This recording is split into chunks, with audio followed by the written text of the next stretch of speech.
रचित धागे रचित घे घे तरांग धागे तिट कत कत तिट घे तिट कटा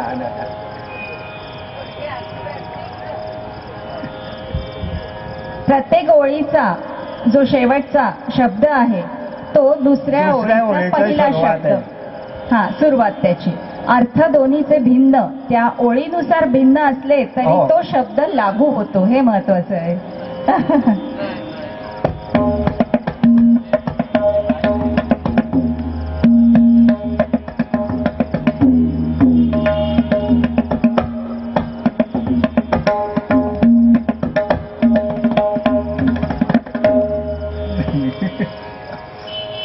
तर ह्या तऱ्हेचे आमच्या ह्या बंदिशी ज्या आहेत अशा पुष्कळ आहेत. आज आता मी सगळ्या ऐकवत नाही आता आपल्याला, पण जरूर कधीही योग आला जरूर. भाई, तुम्ही मला बोलताना म्हणाला होतात आपण हिरवे हिरवे गार गालीचे हरित तृणांच्या मखमालीचे. इथे हरित या शब्दाला पर्याय नाही. तसं तबल्यामध्ये मला भाईंनी सांगितलं की त्यांची जी बंदिश असते तबल्यावर तिथे सुद्धा त्या बोलाला पर्याय नाही. त्याचं उदाहरण आपण त्यांच्याकडनं ऐकूया. की आमच्या ज्या बंदिशी आहेत त्याच्यात आम्ही बदल करू शकत नाही. त्या बंदिशी केलेल्या आहेत आणि त्यांचं जे सौंदर्य आहे त्या पारंपरिक चालत आलेल्या बंदिशी, म्हणजे जसं हिरवे हिरवे गार गालीचे हरित तुलांच्या मखमालीचे. आता ह्याच्यामध्येच ती लय आहे. म्हणजे आपण हिरवे हिरवे गार गालीचे हरित तुलांच्या मखमालीचे, हे लय त्याच्यामध्येच आहे. दुसरं बाहेरून आणायला नको. तर ते आमच्या ज्या बंदिशी आहेत त्याच्यामध्ये जेव्हा आम्ही झेट झेट दागे तिट कडा तिट दागे तिट, आता झेट झेट दागे तिट कडा तिट दागे तिट, इथे बदल नाही होणार. आणि धागे तिट दागे तिट धागतिंग दागे तिट, आता हे बदललं. पण झेट झेट दागे तिट धागतिंग दागे तिट होणार नाही. अशी बंदिशच नाही. समजलं ना. तर ह्या ज्या आहेत हे काव्यच आहे, त्याच्यात आपण बदल नाही करू शकत. तर ते असंही आहे. आता ह्याच्यात आमच्या ह्याच्यामध्येच मी लगीनाडा की जे आपल्या ठुमरी गझल त्याच्यामध्ये वापरलं जातं ते थोडंसं. आणि मग त्याच्यातही रो कशी होते ते बघा. टिंग टिंग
क्या बात है.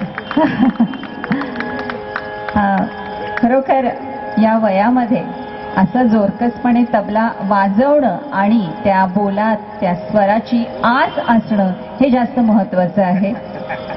मी तुम्हाला याच्यासाठी सांगते की वाईज मला बोलताना म्हणाले की माझं वय झाले किंवा कुठलं तरी कारण सांगून मी माझी कला प्रस्तुतीकरणामध्ये काहीतरी कमी झाली आहे, हा मुद्दा त्यांच्या मनाला पटण्यासारखा नाही आहे खरोखरच. आणि त्याची प्रचिती आपण घेतली आता की अत्यंत सुंदर असं तबला वादन आपण आत्ता भाईंचं ऐकलं. भाईंची तबल्याची साथ कशी असते याबद्दल एक छोटंसं पत्र त्यांनी मला काल दाखवलं होतं. पंडित शरदचंद्र आरोलकर शास्त्रीय गायक आणि पंडित यशवंतबुवा जोशी दोघांचे खूप मोठं नाव आहे संगीत क्षेत्रामध्ये. तर यांचं एक रेकॉर्डिंग होतं मुंबईला. त्याला भाईंना त्या दोन्ही गायकांना वेगवेगळी साथ करायची होती म्हणून भाईंनी ती साथ केली. ती साथ झाल्यानंतर संगीत रिसर्च अकॅडमीच्या कडनं भाईंना पत्र आलं. तर ती साथ कशी होती ते जे 2 वाक्य आहे ते मी तुम्हाला सांगते म्हणजे तुमच्या लक्षात येईल की आपण आता ऐकलंच आहे पण खरोखर भाईंची साथ किंवा भाईंचं तबला वादन काय असतं. त्यामध्ये असं लिहिलं आहे की I think you epitomize the expression understanding Saath. It is amazing how you were able to change the type of theka and playing as per the requirement of the vocalist. It was indeed a superb example of adaptability, a very very difficult thing to do. मी भाईंना पण बोलताना म्हणाले होते की बाई तबला हे शेवटी साथीचं वाद्य असं आपण मानतो. तर मला बाई बोलताना म्हणाले की साथ असू दे, साडेसाथी व्हायला नको गायक किंवा वादकाला. खरोखर ही गोष्ट खूप महत्वाची आहे.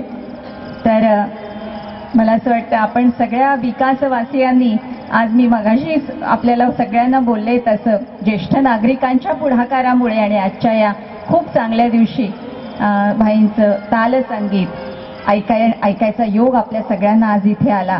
त्याबद्दल आपण खरोखर भाईंचे खूप मनापासून सगळेजण आभार मानूया. एकदा टाळ्या वाजूया त्यांच्यासाठी.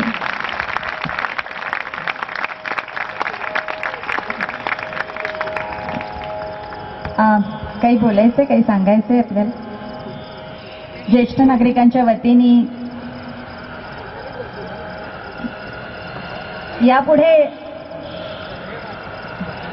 आपण गायनाचा कार्यक्रम ऐकणार आहोत.